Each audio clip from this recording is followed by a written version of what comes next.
uma reunião para definir como seria a manutenção financeira disso.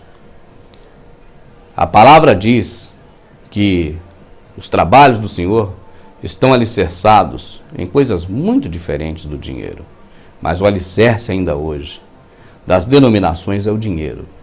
Porque você observa muito bem, se faltar o baterista, acontece o culto do mesmo jeito. Se faltar as irmãs do coral, o culto vai acontecer do mesmo jeito. Se faltar o porteiro, o culto vai acontecer. Se faltar o pregador da noite, o pastor mesmo prega, o culto vai acontecer. Se faltar música no culto, vai acontecer o culto. Se faltar revelação, vai acontecer o culto. Se faltar oração, vai acontecer o culto. Agora, se faltar o dinheiro, como vai pagar o aluguel ou as despesas do templo?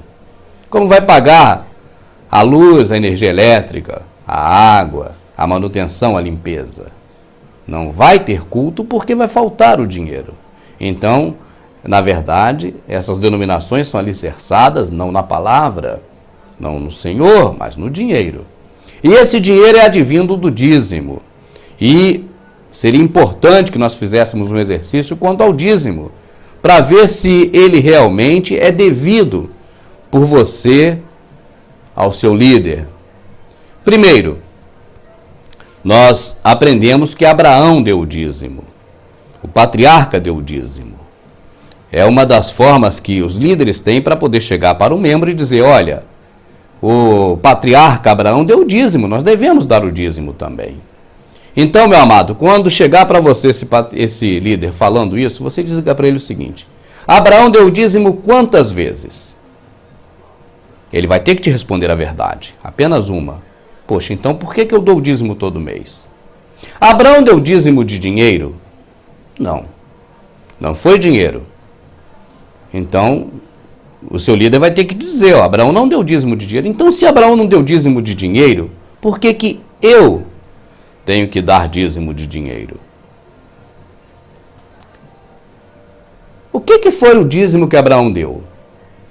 Se você perguntar isso para o seu líder, ele vai te dizer a verdade. Foi dos despojos de guerra. Foi dízimo de sangue. Havia uma guerra. E Abraão participou dessa guerra e venceu a guerra.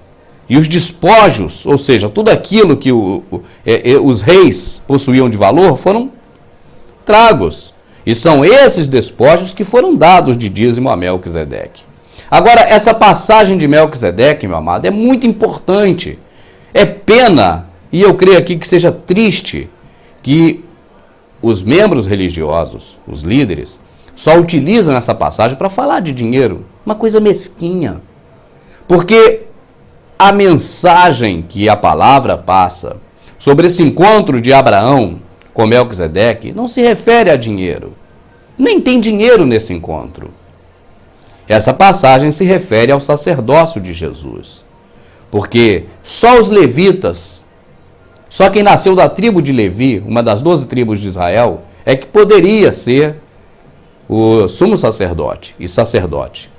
E nesse momento aparece Melquisedeque, que não é da tribo de Levi, mas era sacerdote, porque era um sacerdócio representativo do sacerdócio de Cristo. O Novo Testamento diz que o Velho Testamento são sombras das coisas futuras. Então Melquisedeque o sacerdócio de Melquisedeque era sombra do sacerdócio de Jesus.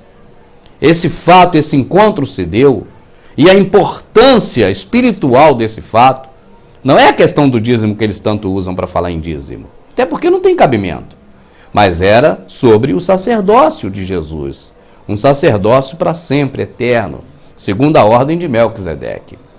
Agora eu não sei porque quando eles falam dessa passagem, eles omitem a parte principal e falam em dízimo. Dízimo que foi só uma vez dado para Abraão, que era riquíssimo.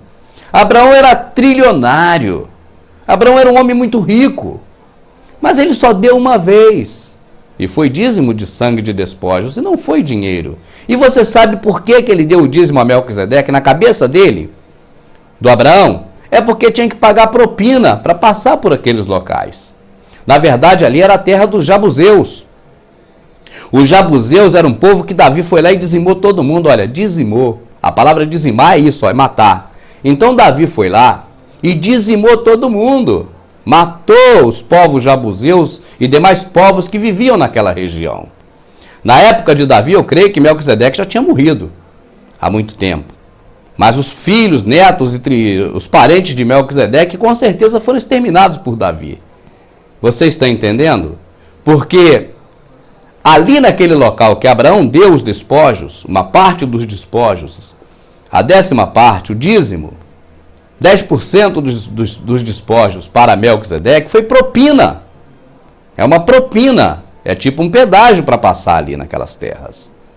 Melquisedeque saiu ao encontro de Abraão com vinho e pão, representando a carne e o sangue de Jesus no plano futuro, porque o Velho Testamento são sombras das coisas futuras.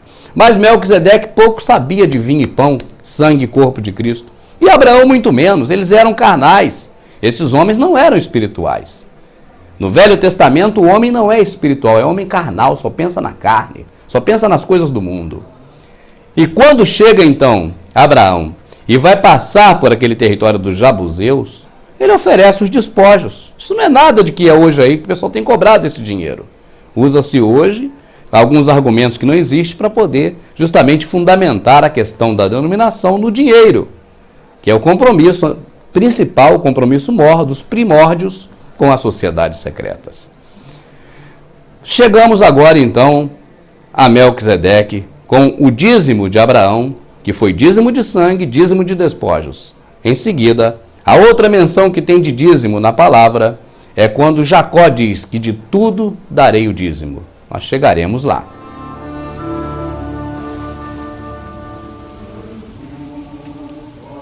Blessed are you, O Lord our God, King of the universe, who brings forth bread from the earth.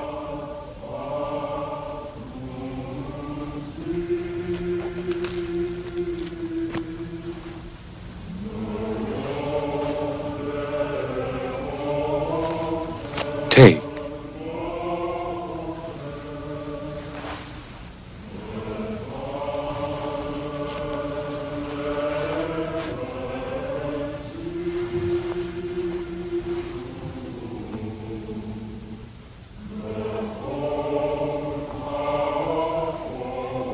Blessed are you, O Lord our God,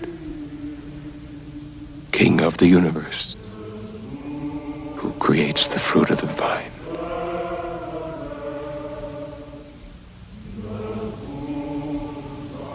Drink, for this is my blood of the covenant which is shed for you and for many for the remission of sin.